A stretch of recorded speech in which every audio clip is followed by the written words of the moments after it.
नमस्कार खुलुमबाय नोंथांमोनखौ नैबे आंनि एसएम एक्साइटेसनाव बराय लाग्रोबाय दिनै नोंथांमोननो थाखाय बेयाव माखासे साहा बागान देखायनो फैदों दा बे साहा बागानाव बबेयाव आरो सोरनि बेफोरखौ नोंथांमोननो खोन्थालांजोबगोन लोगोफोर बेवहाय जोंहा गोबां रोखोमनि बिफांफोर दङ आरो बेयाव खमसे खम नोंथांमोननो फोरमायनाय जायोदि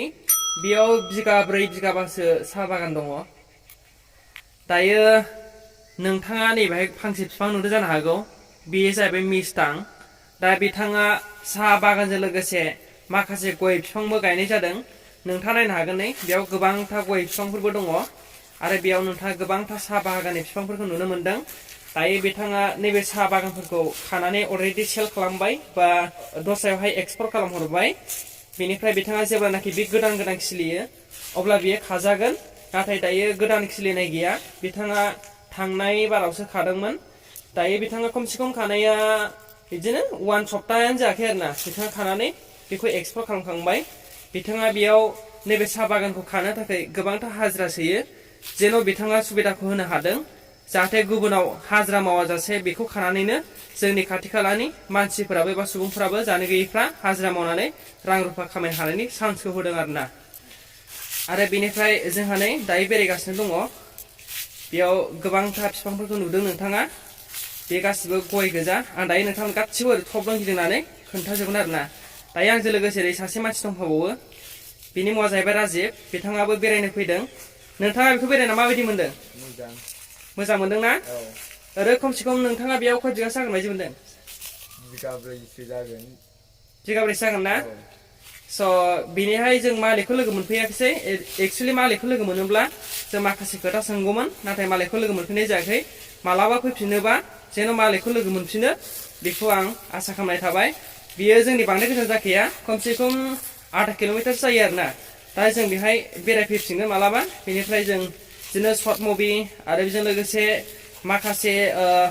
सर्ट जानाखि कभार डान्स बेफोरखौ बानायफैगोन नोंथाङा बे चेनेलखौ साबस्क्राइब खालामनानै ला आरो बे साहा बागाननि बागै मिथिनो थाखाय थियारि जाना था माब्लाबा जों मालिकजों फेस टु फेस सावरायफैगोन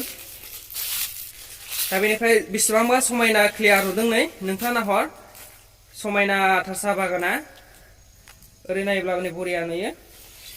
नोंथाङा गोसो नायनो आं ओरै राउन्ड गिदिंनानै नोंथांनो खोन्थालांजोबगोन स' नायदो नै नोंथांमोन बैथिं मोदाननाय सान्दुं जादों दायो जों नायब्लानै बेसेबांबा समायना नुयो साहा बागानखौ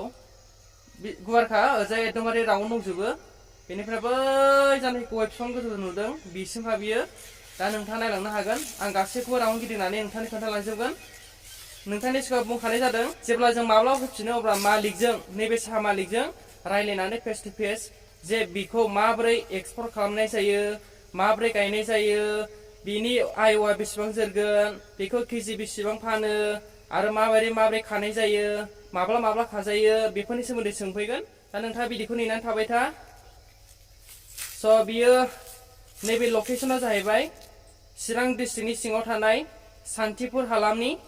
सिमलाबागान गामियाव दङ नोंथाङा जुदि नायनो गोसोबा आं बिनि लकेसनखौ होनो हागोन नोंथाङा डिसक्रिपसनाव बिहरबानो जाबाय आरोना नोंथाङा फैनानै गोसोबायदि बेरायफैनो हागोन आरो नोंथाङा नोंथांनि लाइफखौ एन्जय खालामफैनो हागोन आरोना स' दायो आं गासिखौबो गिदिंना खोन्थाजोबगोन नोंथाङा नायलांबाय थादो एक्सुवेलि आं केमेरा स्टाइल लाबोआखै जायनि जाउनाव केमेराखौ आखाइजों हमनायखाय मावदों नै दा नोंथाङा नायलांबाय था आसा खालामदों नोंथाङा बे भिडिअखौ नायनानै एन्जय खालामगासिनो दङ थिग बेबायदि नोंथाङा एन्जय खालामलांबाय थाबानो जाबाय आं गासैखौबो गिदिंना खोन्थालांजोबगोन दा नायनै साहा बागाना खमसे खम जोंनि आन्दाज मोननायाव बियो 3 बोसोरसो जाबाय आरोना जाय मालिक बिखौ गायदोंमोन बियो सिगां समाव क'क्राझाराव थाहैदोंमोन दा क'क्राझार थानानै बिथाङा सोलोंबोदों ना माथोखौ बुंनो हाया दा बिथाङा खोब मोजां हाबाखौ मावदों जोंनि थाखायबो आरो जायफ्रा गैजारोङै बिथांमोनखौ हाजिरा सोनानै फैसा खामायनो चान्सखौ होदों लोगोसे गावबो नैबे साहा बागानखौ जानाखि गायसननानै बिथाङा रां आरजिनो हादों लोगोसे बिथाङा नै गयबो जागासिनो दं गयनिफ्रायबो रां मोननो हागोन बिथाङा नै गेजेर गेजेराव गयखौ गायदों नोंथाङा जुदि मावनो गोसोब्ला इन्टारेस्टब्ला नैबे जोंनि सिमलाबागान गामियाव फैनानै बिथांजों इन्टारेक्ट खालामनो हागोन आरो नोंथाङा बेनि बागै गासै डिटेल्सखौ लांनानै नोंथाङाबो हाखौ दङबा मावहैनो हागोन आरोना बिथाङा फुलिखौ माबोरै खालामनाय जायो बेनि सोमोन्दैबो सोंनो हागोन जोंनि खोनानाय बायदिब्ला बिथाङा फुलिखौ गाव हारसिंनो माखासे बेगर जावैनानै गायदों होनदों दा बिथांजों रायलायनोबासो जागौमोन खोन्थानाय बायदिब्ला आरो जों नुनायाथ' गायनायखौ नुखादों बे गोरलै गोरलैनिफ्रायनो गायदों दायो बेसेबांबा समायना नुदों ने सोमखोर समायना जुदि नोंथाङाबो इन्टारेस्ट दंब्ला साहा बागान मावनो बेफोरबायदि मावनानै नोंथांनि हा हुआव ओरैनो बेखार दोनाजासे मावनानै जानो हागोन आरोना